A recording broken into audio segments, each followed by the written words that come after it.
Provincie Friesland stiepet de gemeente Ljouwert in de nominatie om in 2018 culturele haardstad van Europa te worden. Dat die juist blikken in de Steertecommissie. Het CDA wie in tegenstelling tot het CDA in de Rie van Ljouwert en Jedderloeren nou positief over de voortgang van het miljoenenproject. Van de morgen zien staren de 30e editie van de Skuttervaarrace uiteenzet. Een race met een stik terug zielen, hutrennen en fietsen over de IJsselmar langs de Waardeilanden.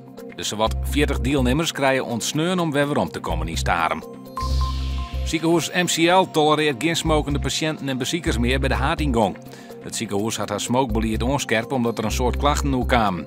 Op dat leidde groen bij de ingang betierden bezaaid met peuken. Smokers moeten nog haar een sigaretje in een bushokje op het parkeerplak ontstekken. Sportclub Jereveen krijgt het fort voor de kiezen in het nieuwe seizoen. Na een thuiswedstrijdje in NEC op 12 augustus speelt Jereveen de nij uit bij Feyenoord en AZ en krijgt het een thuiswedstrijdje in Ajax. Cambuur begint het seizoen met een uitwedstrijdje in Volendam. Vannacht stekt er een huddewien op die draait van het zuidesten naar het zuidwesten. Morgen een huddewien en op een nij buig. Met kans op tonger en wienstjetten en zo'n 18 graden.